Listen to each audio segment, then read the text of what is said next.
Hello and welcome to a Connecting Consciousness update. It's the 12th of August and here in Britain it's reasonably warm. Lots of people finding it quite difficult, I think, because we traditionally have a wet heat. And they've been promising thunderstorms, haven't they? And they haven't materialised. So for me it's great to hear people asking when are the thunderstorms coming and looking forward to the rain.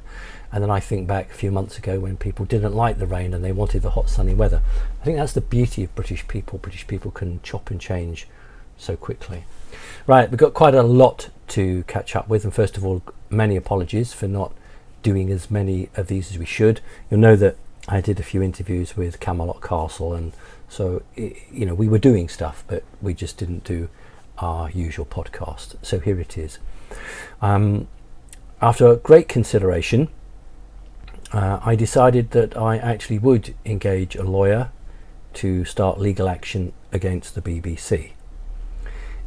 Those of you who don't know, the BBC did some months ago a programme in which they repeated, and they weren't very nice about me. The BBC perhaps do what President Trump says, which is they're fake news. Now obviously, because I've engaged a lawyer, I can't and I won't go into huge details, but I can tell you all that I have engaged a lawyer, and it really is the sort of the giant against the little person in the old Bible, the David and Goliath. The BBC is this enormous multi-billion, and it is billion, multi-billion organisation funded by the government through television licence and other bits and pieces, and I'm just an individual. And lots of people had said to me, just let it go, don't worry about it. But I thought, no, there's a principle here, and if the members of Connecting Consciousness, who hopefully would expect me to make the right decisions, if they didn't see the founder of Connecting Consciousness actually standing up and doing something about it, and just shrugging his shoulders, well, hopefully most of them would have been quite understanding, but perhaps they would have been a bit sad in their heart.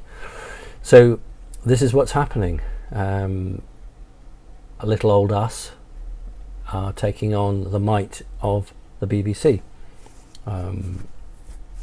We're not quite down to eating beans on toast at the moment, but if you haven't donated anything and you're a member of Connecting Consciousness, this might be a good time to see if you can find $1 or £1 or €1 or whatever it is your method of choice, because we don't charge membership fee, and I rely solely on donations and the bits of work that we can do.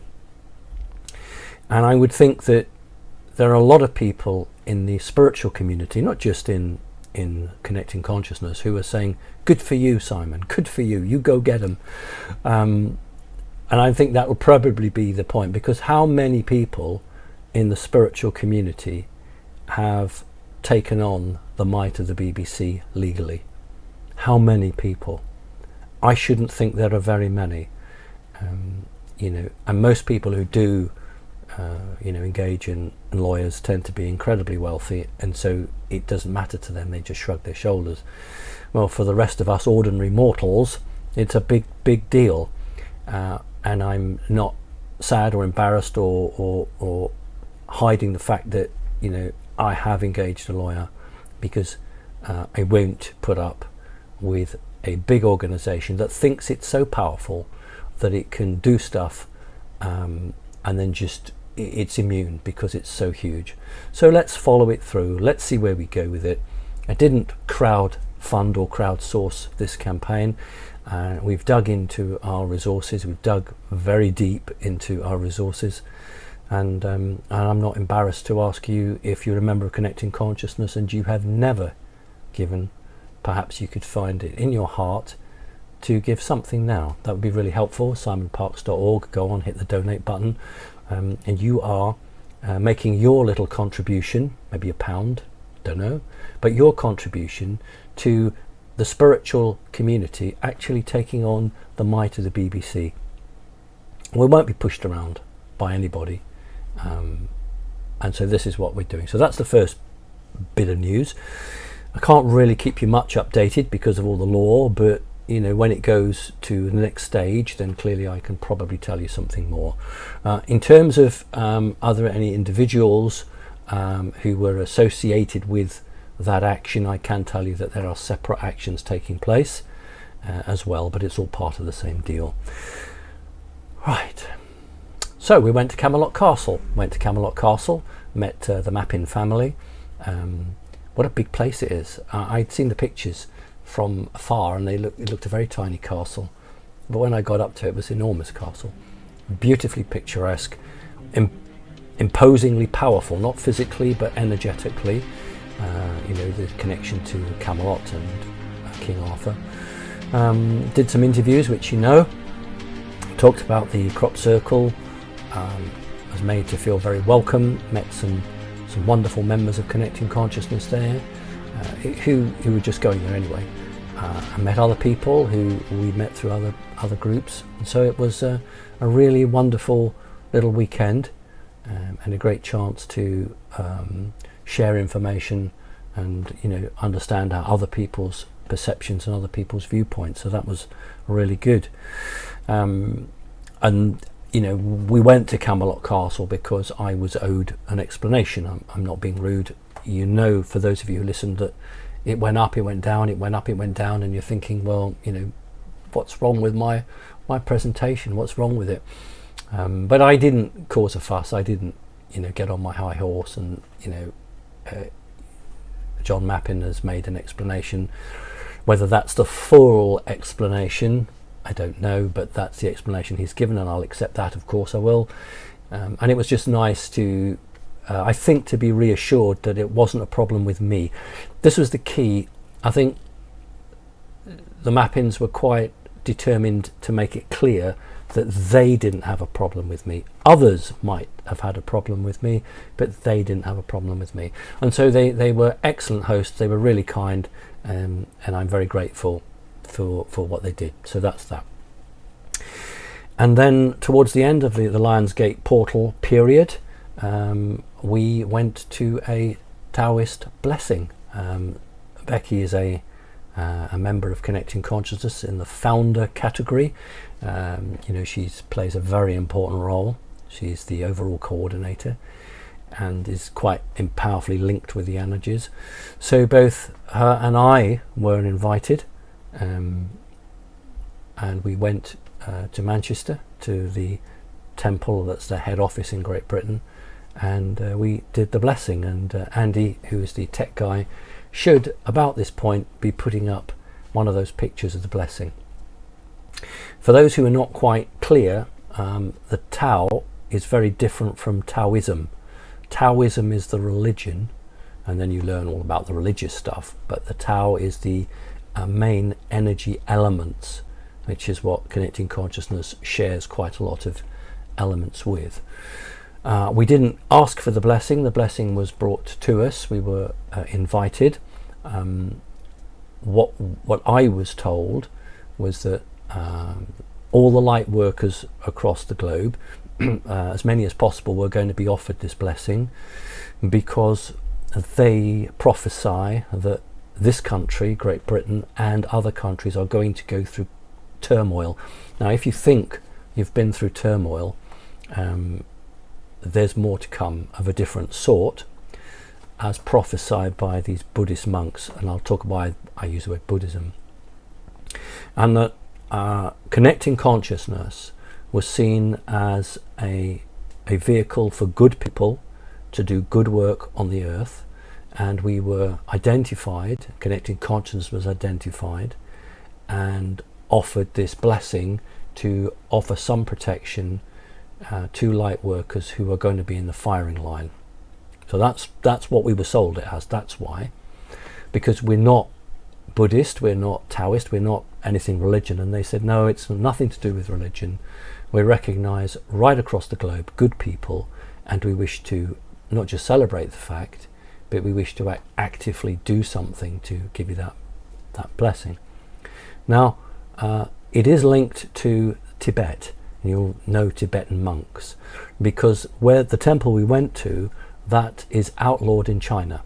You know, the Chinese claim Tibet as their own, and Tibet claims itself as an independent state, and the Chinese authorities are always going in and arresting people, and that done that since the 50s, I think. And so, you know, it is connected to the Buddha and to Tibet. Now what's interesting is that on the way to receive the blessing on the M5 motorway, literally there was a little footbridge as you get over motorways, and there was two people. The timing is just immaculate. Two people leading two lamas. Now, before everybody tells me that I don't know my biology and that lamas come from South America, yeah, I do know, but thank you for telling me. But the word lama means enlightened one, and of course the Dalai Lama is the guy in Tibet who runs all of these organizations. And what we were told was that now we'd received this blessing, we were on the road to enlightenment. Well, from a Connecting Consciousness point of view, I think every member of Connecting Consciousness is on his or her road to enlightenment. But hey, look, they've taken the trouble, they did a blessing, and so they're saying, you know, you're on the road to enlightenment. Well, we already know that, but thank you very much.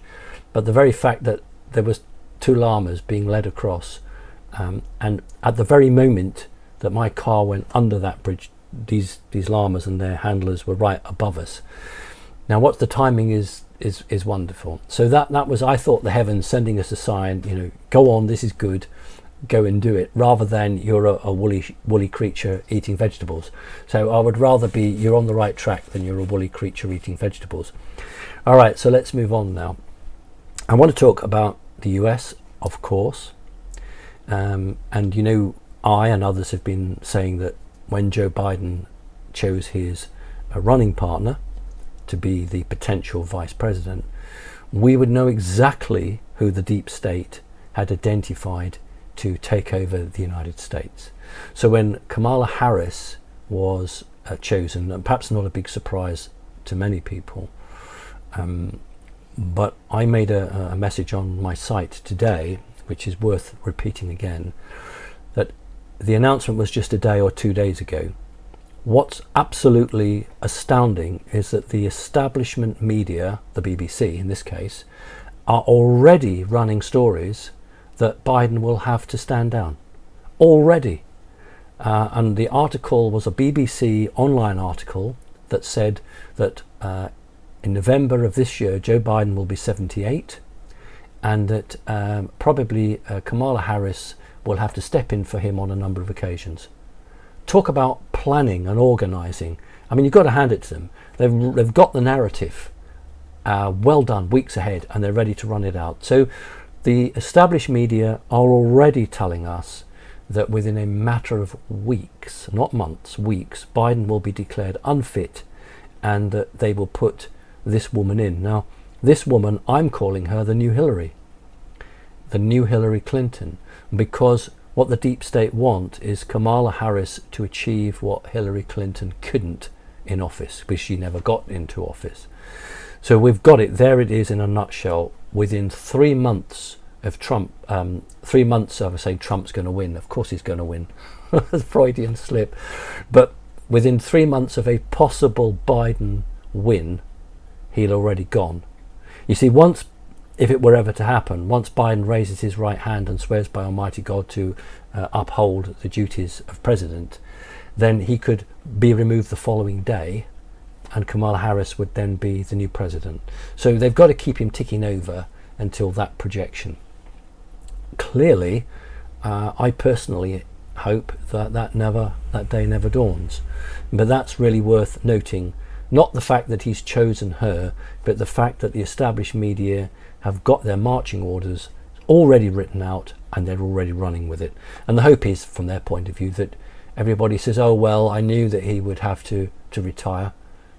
He may have only been in office 30 days, but you know, oh well, we expected it. Because that's what the media like to do. They like to lead people by the nose and give them the ideas. So that's that. I want to talk about the shooting outside the White House. You will remember that Trump said that he had upset quite a lot of very wealthy people, and he also said that he would disappear for a few days. His exact words were, "You might not see me for a few days." And quite coincidentally, I put Connecting Consciousness on a 2-week holiday just before then. What I can say is, whatever the established media come out and tell you, this shooter or infiltrator of the White House, he never got into what we call the inner cordon or the inner sanctum, but he was on the outer part. It was never expected that he could do very much, but the whole point of that was to make a point during the conference that's all timed to disrupt the conference. It's very well known that when any sort of issue occurs and the president is not in the Oval Office or a secure location, they have to stop what they're doing and cut it. So the whole point about this from the deep state was to interfere with a broadcast, an outside broadcast. They knew this person would never get near the president, but it would send the signal that they were, looking at causing more trouble. So that's what that is. You'll probably find a story running that this guy has mental health issues, etc., etc. What I'm telling you is, whatever that side story is, he was part of an operation. You may not even know he was part of an operation. Okay, so that's where we're going with it. The organization, when I say organization, I mean the White House, not us. The organization is on heightened alert for more active shooters in schools, colleges, and more false flag operations as we run up to November the 3rd. I don't have any direct news or information other than that. Let's go on to the riots in Chicago. They picked the wrong one there, didn't they? The Windy City, perhaps going back to the 1920s and 1930s, we think of Al Capone and all the rest of it, pretty used to dealing with mob crime. And the local police chief absolutely did not do what the other Democrat weak leaders, left-wing leaders did. He actually got stuck in there with the guys and the women, and what they did was they arrested over 100 demonstrators. There were shots exchanged between the police and the demonstrators. Now that's a new thing. That's a new thing. We've had rocks and pepper bombs, Molotov cocktails, all the rest of it. That's what you expect in a riot. But what you don't expect is active shooters to be hiding in amongst the crowd, firing at officers, saying to themselves, well, the police won't fire back because they've got all these other demonstrators, and they hit them, there'll be a huge outcry. There were also drive-by shootings that were occurring. But the police action in the Windy City was to such an extent that it took the organisers of this riot completely off guard. And when the police regained some of the precincts, what they found were wooden boxes and cardboard boxes, or crates as we say in Great Britain, of rocks. So somebody had been dropping off boxes of rocks at key locations to be used as ammunition to throw at the police. Now that is not a spontaneous demonstration. That is a funded operation, and we can guess who's funding that.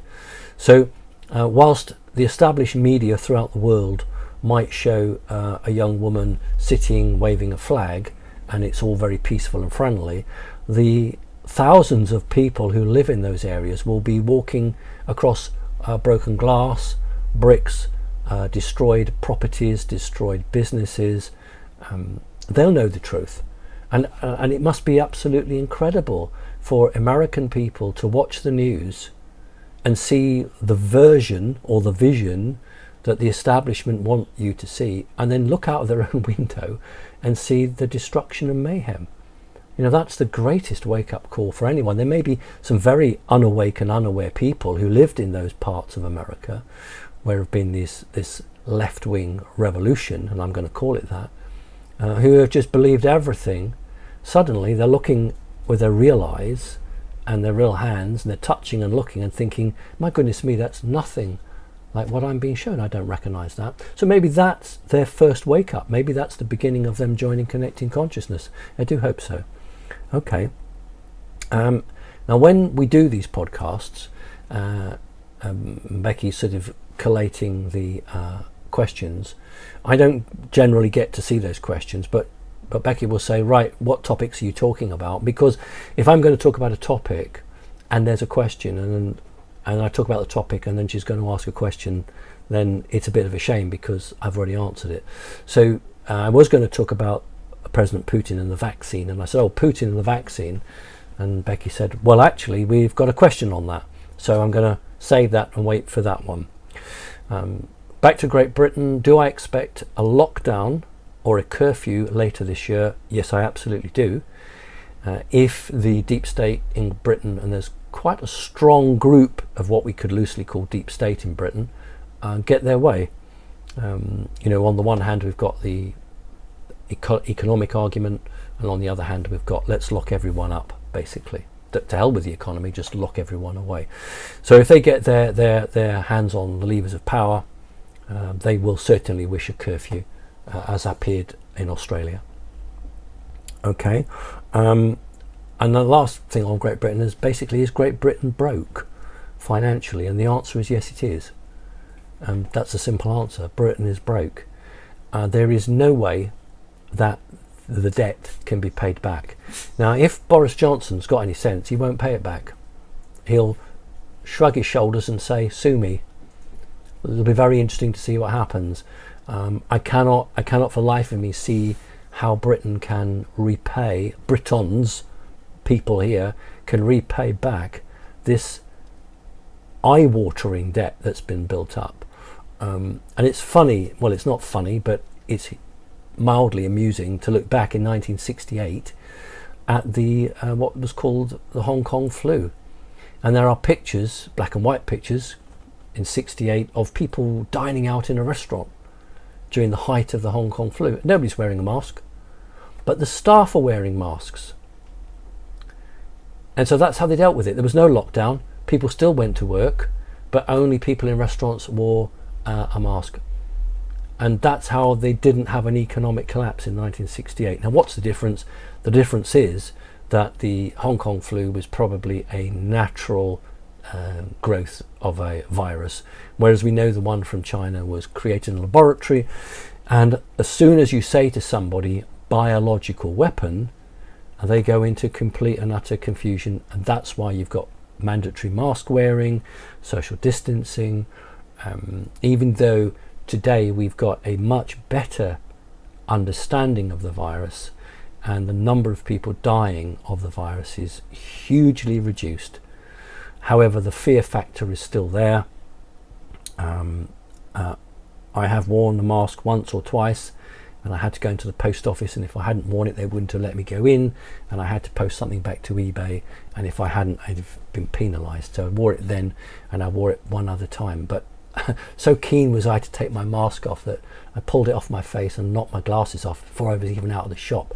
But if you go into a shop without a mask, people look at you as if, don't you give me the virus, and it's like, whoa, what, have I murdered somebody? No, I've just forgotten to put my mask on. So we are living in times of great fear amongst those that are unenlightened, and for those who are monitoring this from the deep state, I haven't said anything that gives you the right to take this program down. There are certain things that people say and just takes this down. I've always said there was a virus. In fact, I was one of the ones to say it. Now, before we go, I want to end on a happy note. This is not the latest addition to the cat family. It's not, neither is it one that's sadly passed on and been stuffed. This is funny, but this is a soft toy. But why am I showing you a soft toy? Don't you have enough cats, Simon? No, we've never enough cats.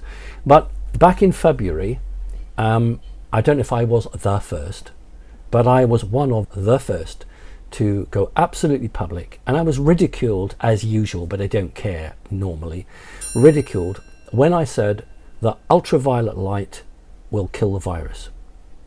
And there was a sort of a stunned response for about 3 or 4 days to my statements. I did it online and I did it verbally. And then a lot of people were coming back saying, you're not a doctor, you can't tell, you're talking nonsense, that there's no virus, this, that and the other, and ultraviolet light doesn't kill it. Months later, it begins to change, and it's like, where a person can put their fingernails that they've had painted into a machine, and it uses ultraviolet light to dry the nails. And there was suddenly talk that this is quite good. Ultraviolet light machines went through the roof in the sales, and still nothing official. And I've got this toy and I want to show you what it says. It says UV sterilized. Okay, so here's a soft toy which a baby or a young kid is going to get. So they sterilize it with ultraviolet light. Well, listen, you heard it here first, and I don't care, I'm going to say it. That's what Connecting Consciousness is about. We receive information from sources that we can't openly say. Months, certainly weeks, sometimes months, sometimes even more than that, ahead of the game. There are a number of people that only like to listen to my updates, and then they turn me off because they think, right, I've heard the updates. If it's coming from Simon, there's probably some substance behind it. We'll listen to the updates and then we'll go off. I just wish you'd listen to the whole show, please. And so there you go, private companies sterilizing children's toys with ultraviolet light. And back in February, and probably even in January, I was saying ultraviolet light kills a virus.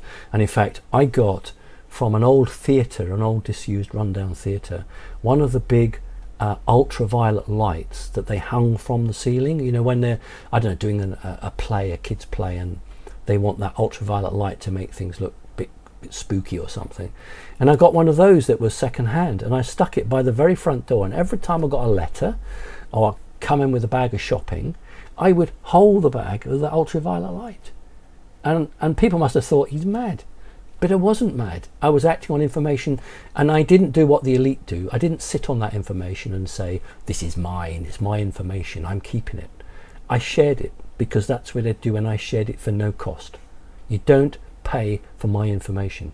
There are so many individuals and sites where you get maybe 3 sentences and then it says, if you want the rest, you've got to pay for this. So I don't charge for my information, because that's exactly what the elite do. The elite say, if you've got the money, you can be ahead of the game, and if you're like everybody else, you don't deserve the information. And I know that other cultures are different, and in some countries, you expect to pay for everything. And maybe I am too soft on this. Maybe I do need to look at that. But the point is that I do want people to have the information. What you guys do with that information is entirely up to you. I've done my bit. I've brought it to you. If you've taken the trouble, thank you for listening to me, then you're going to take the trouble to think about it. That's fine. We're all done. On to the questions. Okay, the first question is from Diego in Argentina. And Diego says, Dear Simon, thank you for always shining the light of hope in these times of uncertainty. My question is related to the new Sputnik vaccine from Russia. As we know, any type of prematurely made vaccine has not undergone the proper safety and efficacy studies, on top of the already doubtful compounds contained in them. Do you think this Russian vaccine is different? Would it truly be beneficial? At least it's not made by the Gates Foundation. Thank you, Diego from Argentina. Thank you, Argentina. The Rothschilds don't operate in Russia, neither does Bill Gates. And when I mention anything to do with vaccine, everyone comes at me, throttling me around the neck or what have you. So, please hear me out. I've always talked about two vaccines, one that coming through the normal way and one coming through the military way.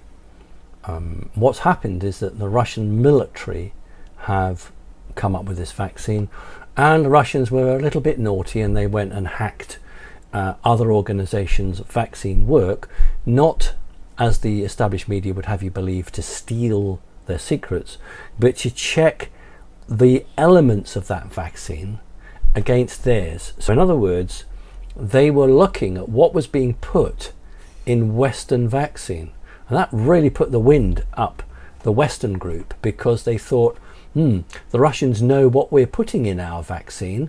If they release that to the public, that will be a difficult one to manage. President Putin ordered his military scientists, and that they did. They took civilian scientists who they trusted and they drafted them into the military. The Russians have been doing that for years. And so confident on this were they that one of President Putin's own children has taken it, has volunteered to take the shot.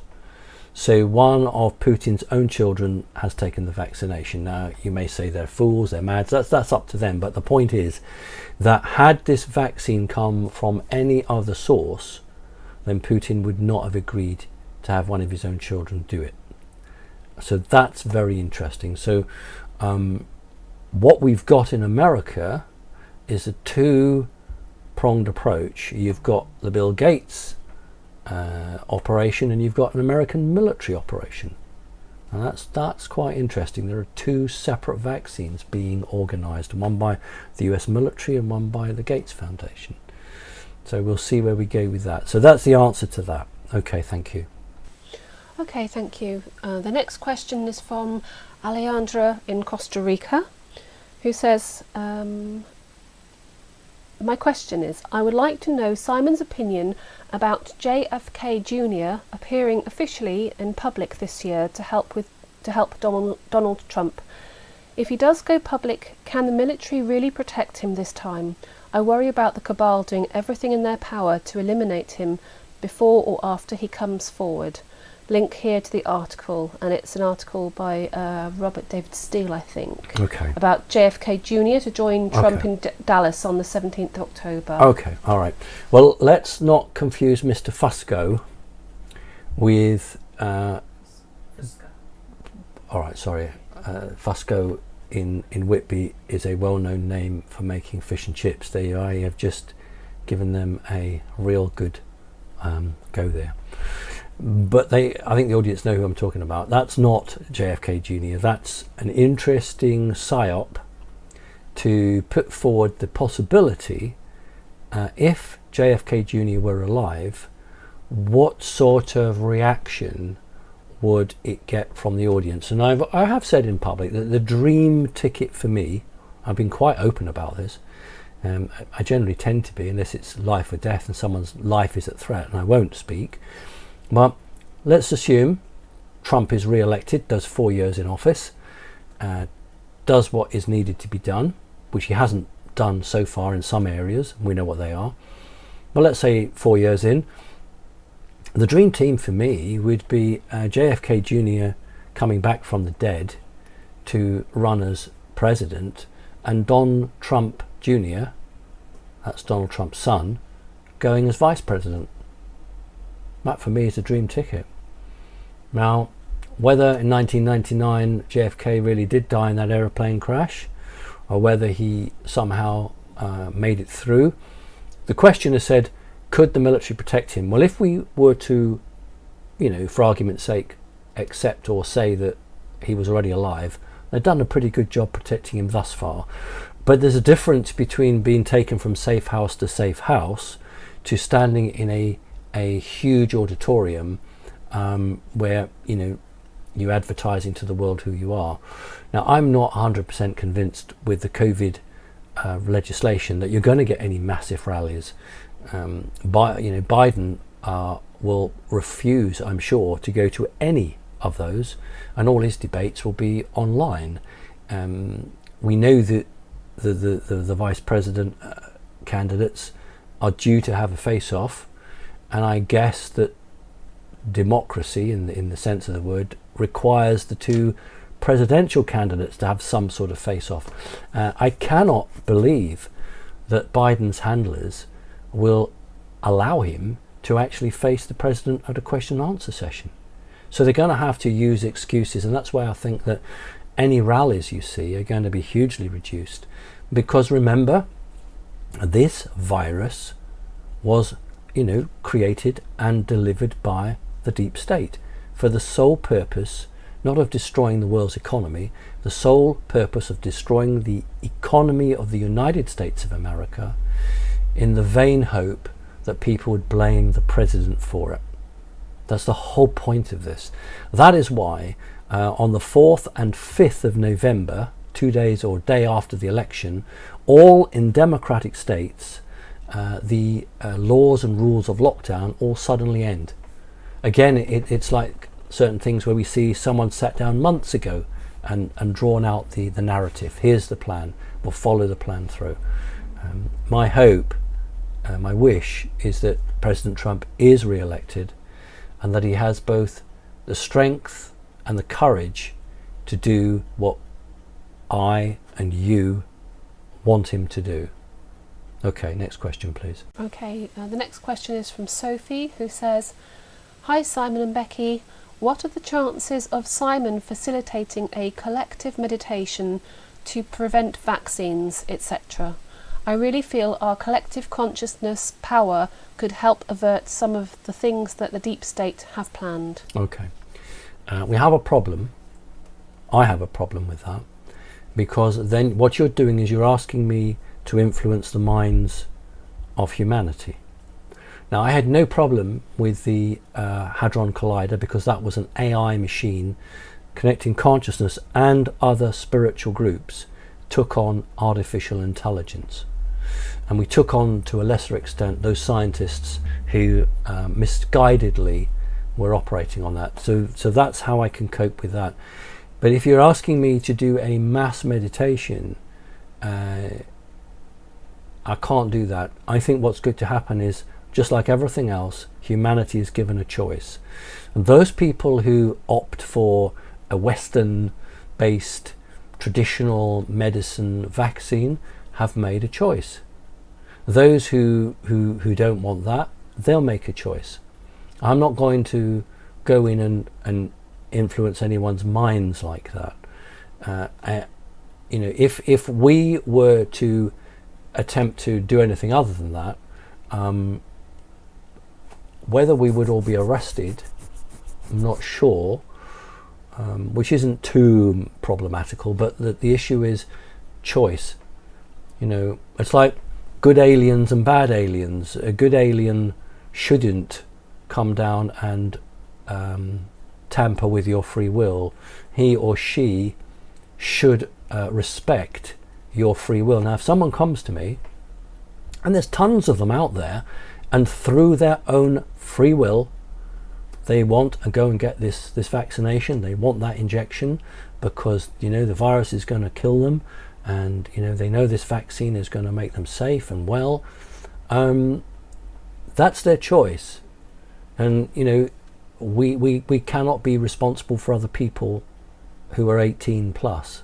We cannot be responsible for them. That is their choice, and if that's what they want to do, then let them do it.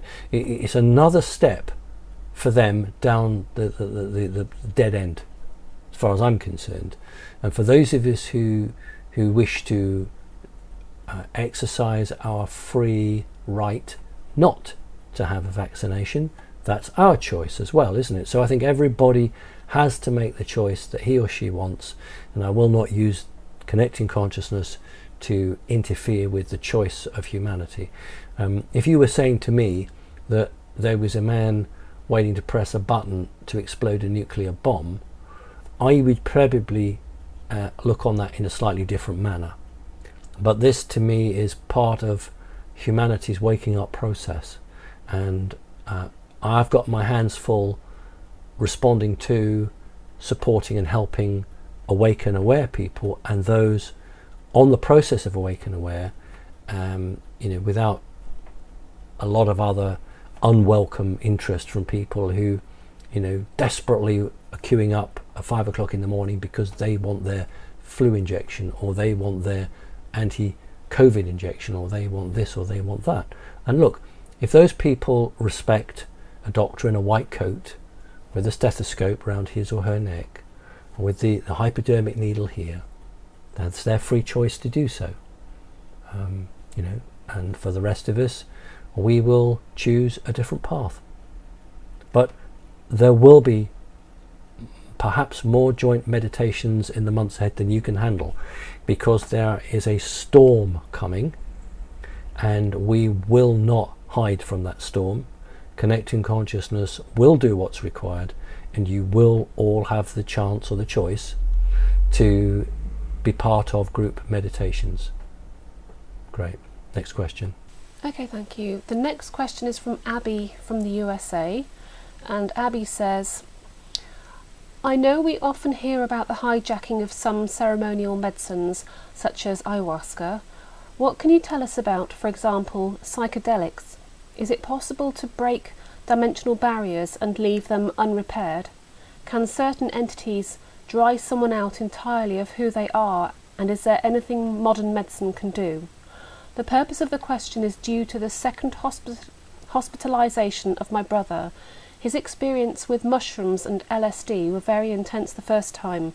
He waited a week before trying again. He mentions that this time he was placed into a very dark place, very fast, and felt as though he had died. He mentions angels speaking to him constantly now, being told he is also an angel. His friends, in hyphens, tricked him telepathically into going places alone, and that there are demons in his head which prevent him from sleeping. One has stayed in his home and he feels as if he's being watched.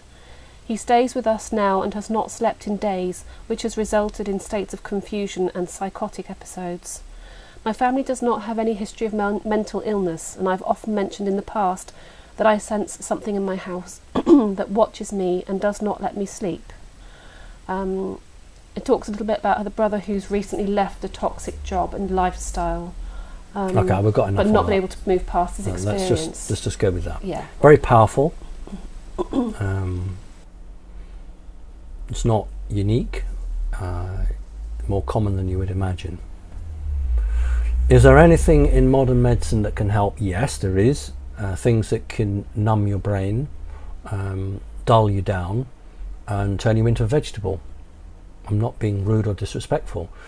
Often when you go to hospital, that's exactly what they want to do, because in their opinion they're rebooting you or restarting you, and that's what they do for a heavy, give you a heavy dose of something or other, and then gradually reduce it in the hope that they've rebooted or restarted you.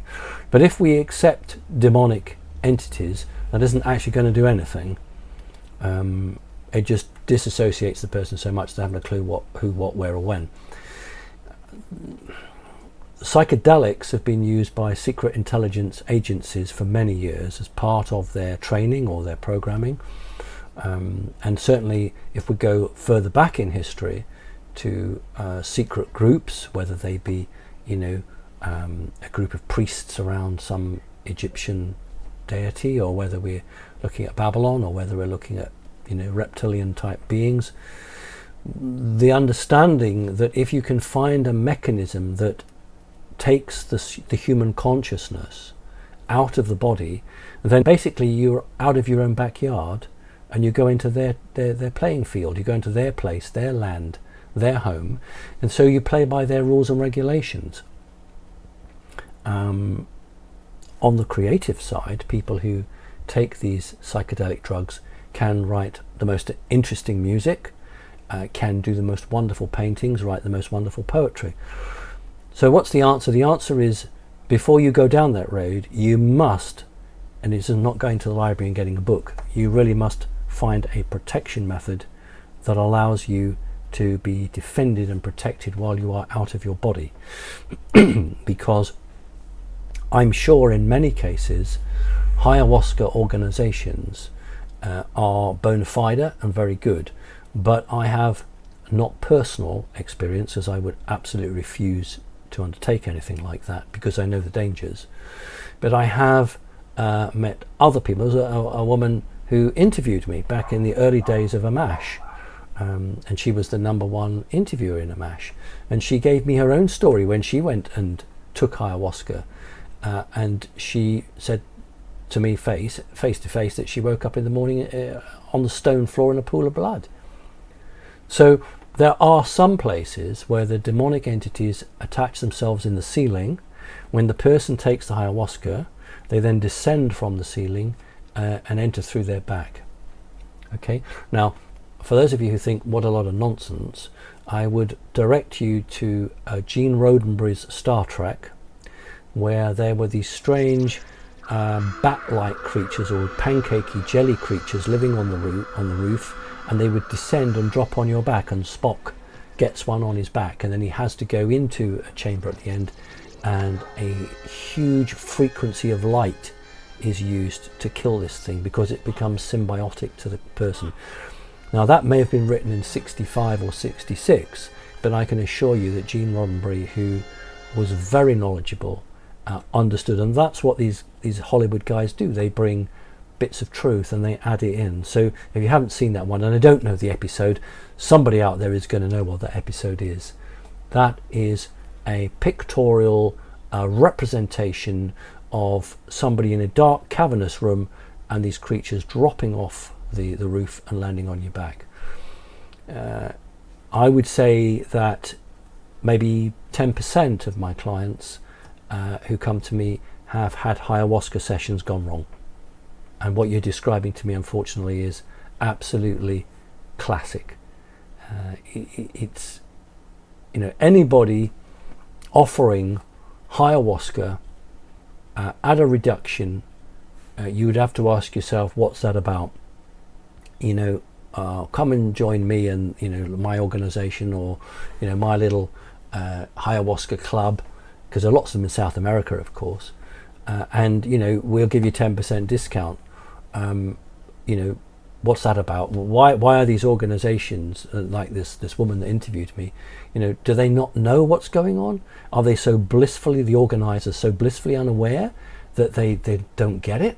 Or are they themselves under control, and these are being used to infect as many people as possible? It's a free choice. If you want to take ayahuasca, fine, but you must have superb protection before you do so. Otherwise, I'm afraid you're a bit of an open book. It's a really good question, and people's choice. They think that it's part of enlightenment. I need to take this ayahuasca because it'll give me this enlightenment. Well, are you prepared to leave your body?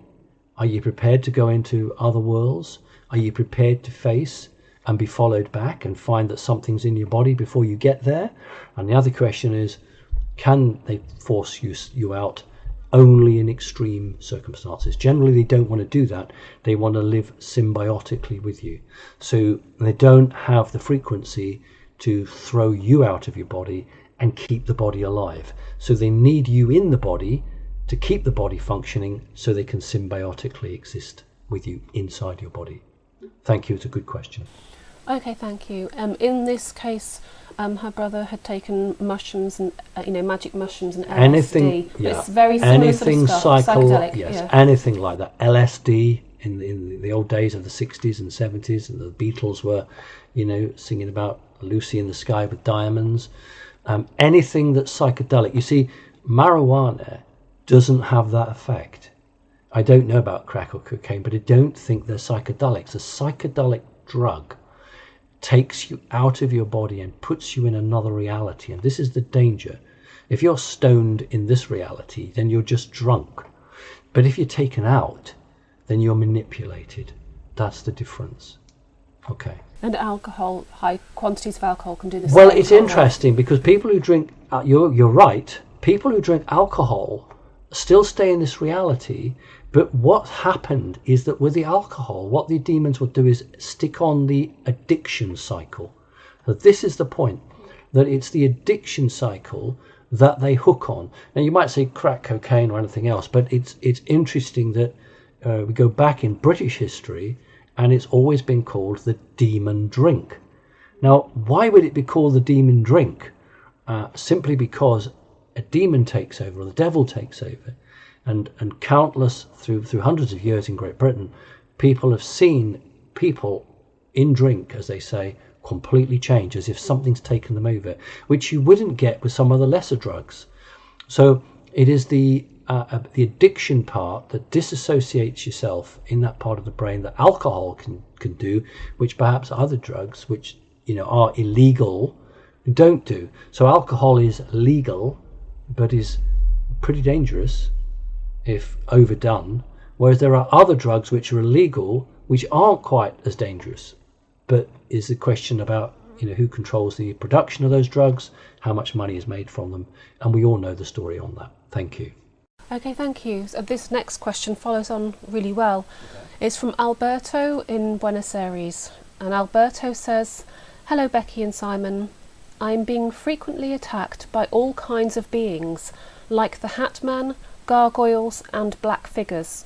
When I was about 5 or 6, I used to see shapeless black beings that tormented me, and then I stopped seeing them until I began teaching Reiki. That's when the dream paralysis started, and now I'm being attacked. A week ago, for example, something I couldn't see but was putting pressure on my chest told me, 'I dominate, give me some alcohol, give me cigarettes.' I can eliminate these beings and defend myself, but I'd like to know why this is happening to me now. Thank you and much love to you both." Thank you for bringing the question forward. I'm happy to answer it, and it's not too complicated. Right, in the early stages of your development, you were being attacked by a lower fourth dimensional energy. This is the black shadows. As you rose up in your own frequency and your own capabilities, you became into Reiki, so you developed your energy. That meant that you surpassed, or you went beyond, the lower fourth dimension's capabilities to attack you. So you're now being attacked by alien entities. Alien entities live in the mid-range of the fourth dimension and have more of an ability to interact with us than the demonic creatures have. So what's occurred is that you've left the realm, or the ability of this realm to affect you, and now, because of your Reiki, because you are energy developed, you are being targeted by corporeal beings. Literally, if they came here and they manifested, they would have an organic structure to them. So that is exactly what's happened. What's the answer? Keep on development, raise your vibration, and you will out vibrate them in terms of their frequency. So you will be higher than they are.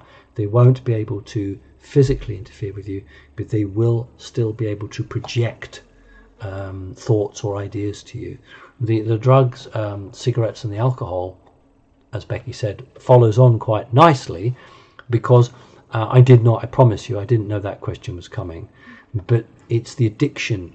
It's an addiction. If you're addicted to something, they can hook onto that addiction, and so they assume that alcohol and cigarettes is an addiction.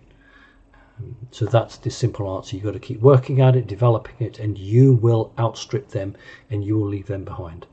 The fact they're attacking you is because they see you as a threat.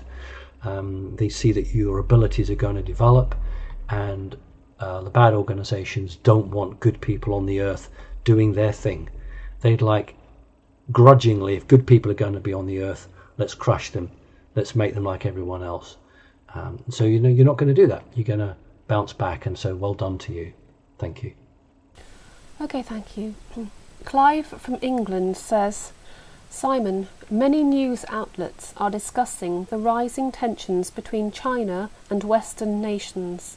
However, from looking at the level of flooding in China, I believe much of their country's farming infrastructure and crop production this year has been devastated. This would appear to create a huge potential for a major readjustment in how China functions as a country, which may take many by surprise, as the news media have been focusing on the conflict of nations. What are your thoughts on this? And please, can you also discuss the potential for famine in China, and what would this do to the world food supply?" China was deliberately attacked by a weapon. We've seen California in years gone past attacked. We've seen some other countries attacked where the local environment has been affected, and China was targeted. It's part of the war that's taking place. America won't send any grain to China. I don't think it will make that much difference, to be honest with you, because if you look at the Stalin's plans and other dictatorships, and China is a dictatorship, it's a communist dictatorship, they're not overly bothered as long as the regime survives. So if 10% of the population or 15% of the population were to die, that will be an acceptable loss for the Chinese Communist Party as long as the organization maintains and stays. So you're not going to get very much humanitarian give and take while those people are still in charge in China.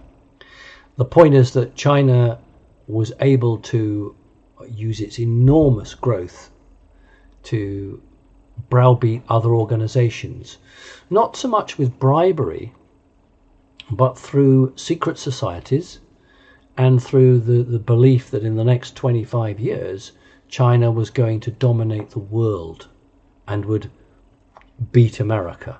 So a lot of people who are short-sighted threw their plans in with China, believing that the Chinese were going to dominate the world and they wanted to be on the winning side.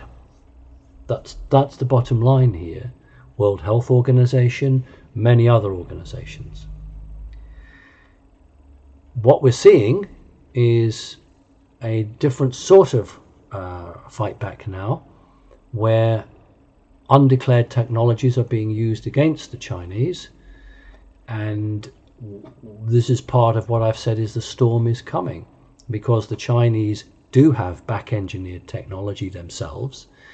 They don't lead in the same way that the Russians do. If we were to look at the advancement in back-engineered alien technology, both from this own planet, technology that's millions of years old, and more recently given technologies, the United States is about between 5 and 12 years ahead of Russia. Well, if you went back 30 years, they were 50, 60 years ahead. So Russia's really close up.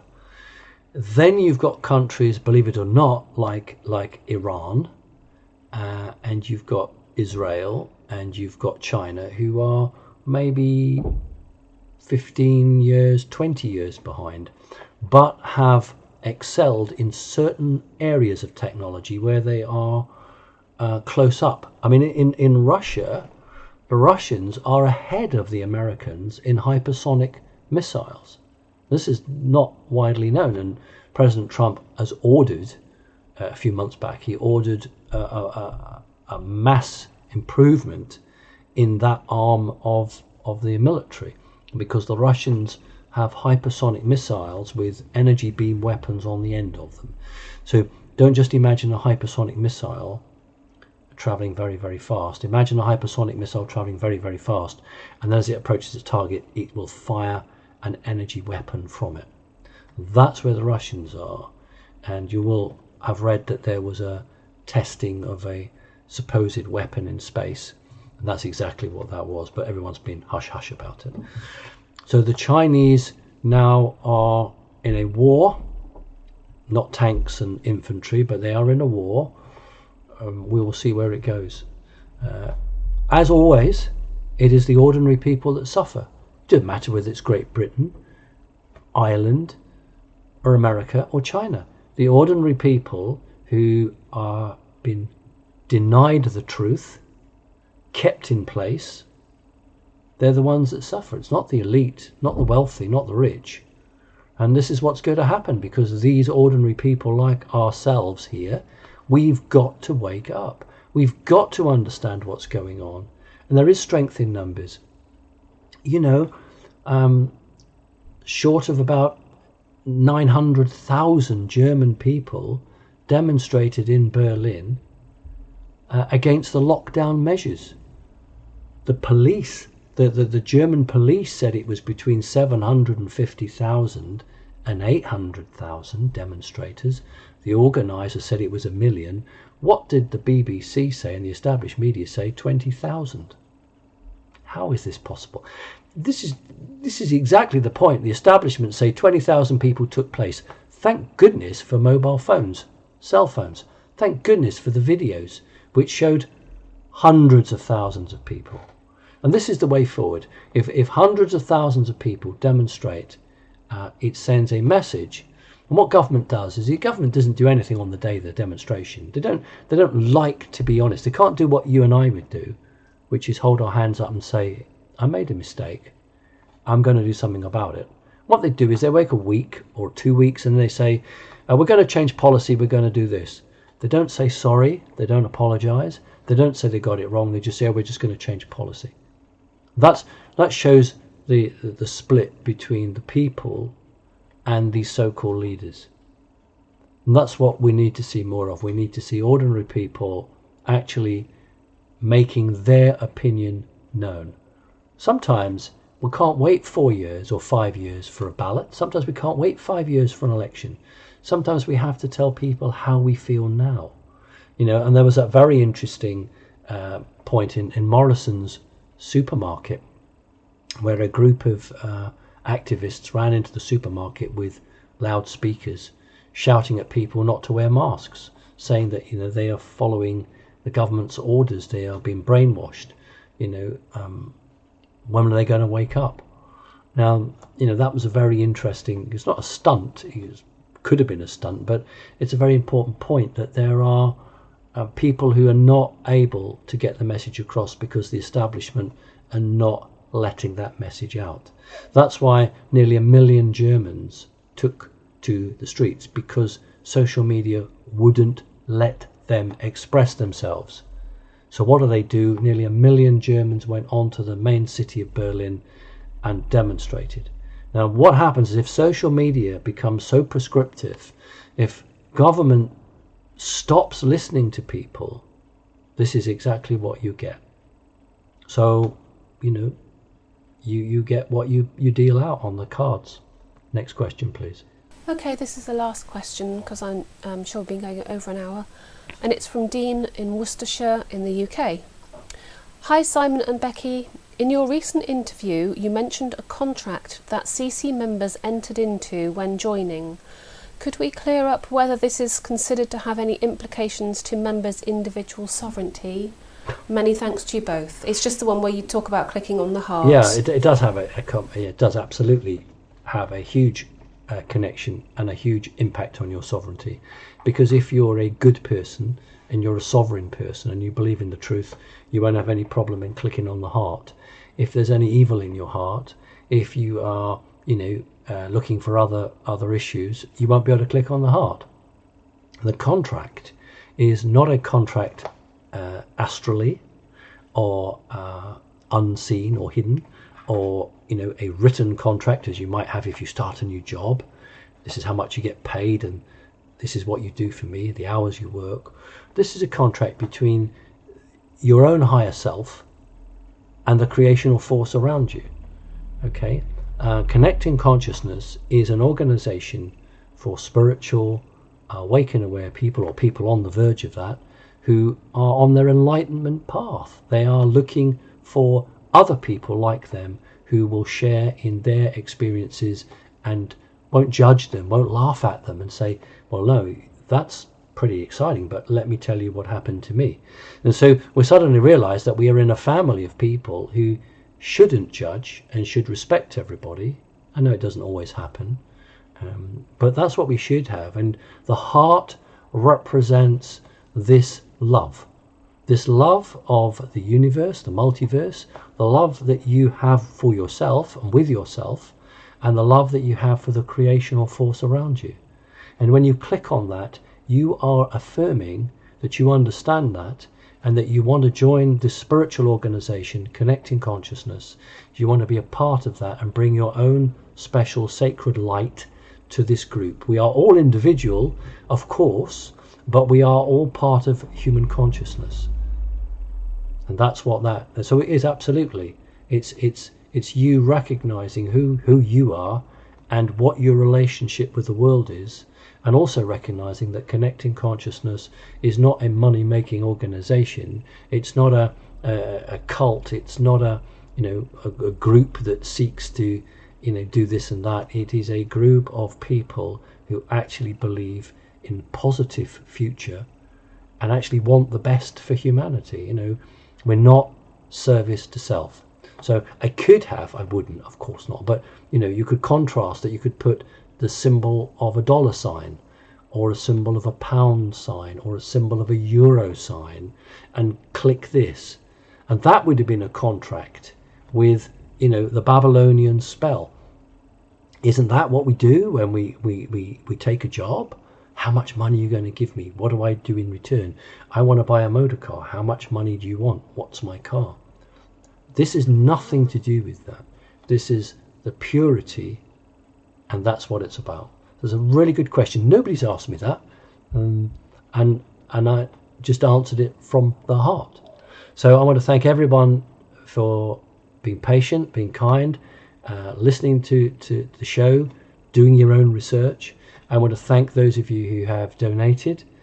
You keep us on the road. You keep this show going. You keep us going. And we've got this action, this legal action against the BBC. If you haven't donated, please do so.